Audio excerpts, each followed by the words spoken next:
Une des particularités de Bayonne en matière de patrimoine vauban, c'est que nous avons utilisé ce patrimoine. Il n'est pas inscrit, selon nous, comme simplement du patrimoine à regarder, à visiter, mais il fait partie intégrante de la vie des Bayonnaises et des Bayonnais. Le génie des Bayonnais, d'une certaine manière, ça a été de vivre avec plutôt que de démolir. C'est une ville qui a su faire avec les gros murs, pratiquement partout, les gros murs qui existaient, et puis de s'en servir d'une certaine manière. Un raisonnement fort qui a été conduit à la fois par les monuments historiques et par les usagers, par la mairie, par le Conseil général, puisque le Conseil général est aussi concerné par ce secteur. On est arrivé à avoir une opération relativement logique sur tout le linéaire en disant cet endroit-là, on le préserve, on ne le touche pas ou on le restitue comme il faut, on le restaure. Puis dans ces autres endroits, on les fait évoluer, on les réutilise. Il y a également un certain nombre de pièces inscrites dans les remparts de Vauban qui étaient inutilisées et qui sont des pièces magnifiques. On appelle cela ici des casemates. Et nous en avons entre 12 et 15 dans lesquelles nous avons positionné des associations bayonnaises, parmi les plus emblématiques, qui utilisent pour la vie associative ces casemates à l'intérieur des remparts de Vauban. Les lieux dans lesquels nous sommes sont des vieilles fortifications, comme vous le voyez, qui dans les années 70 se sont vues attribuer une fonction beaucoup plus civile que celle que Vauban et ses successeurs avaient sans doute imaginée, puisque à la demande d'un groupe de chanteurs, qui sont les chanteurs poturois qui étaient bien connus dans la région, qui le sont encore, le maire de Bayonne a décidé de leur attribuer ce local. Nous avons pu faire prospérer ce club, lui donner d'abord le décor que vous voyez, mais aussi lui donner une capacité dans la ville, une capacité d'attirer, d'amener du monde et de créer des manifestations de niveau, et d'être en même temps aussi le premier exemple de ce qui pouvait se faire en récupérant des installations que la ville possède en nombre.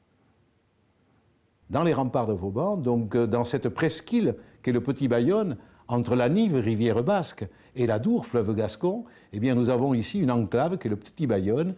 Et là, nous sommes en train de mettre en place une université que nous replaçons en centre-ville et en utilisant, bien entendu, les remparts, puisque nous allons mettre la bibliothèque, les amphithéâtres dans le bastion. C'est une démarche extrêmement peut-être particulière de pouvoir s'inscrire, se glisser dans cet élément, qui est une fortification de Vauban, et de pouvoir au contraire l'utiliser comme réceptacle de cette future bibliothèque. Donc c'est une démarche, je dirais, on a pris un petit peu le problème à l'envers, au lieu de montrer et affirmer un projet qui pourrait se construire, je dirais, en surface, en élévation. Nous nous sommes glissés naturellement dessous. Donc c'est un travail, je dirais, beaucoup plus complexe que de partir d'un terrain libre, etc. C'est un travail plus complexe, plus rigoureux, et qui amène à des projets, si on prend l'exemple de la bibliothèque, extrêmement peut-être plus originaux, me semble-t-il, que peut-être si on était intervenu sur un terrain entièrement libre. Le coût de cette bibliothèque est certainement supérieur à un projet classique, pour la simple raison qu'il ne s'agit pas de construire uniquement le bâtiment avec ses fonctions, mais de restituer le cavalier en terre.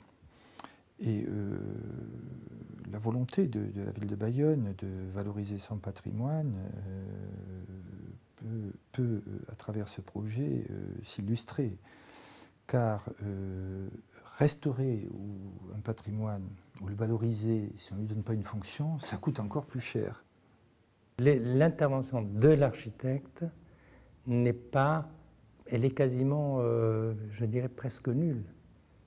Je veux dire, il n'y a pas un bâtiment, on va dire, tiens, c'est à la griffe de l'architecte. Là, c'est vraiment une manière de s'inscrire dans de l'existant en le transformant complètement par une invention d'espace et de cohérence. C'est une manière de retoucher un paysage. C'est une retouche du paysage. C'est une retouche, un peu comme quand on retouche un tableau, comme ça on ajoute une couleur, on rajoute une teinte.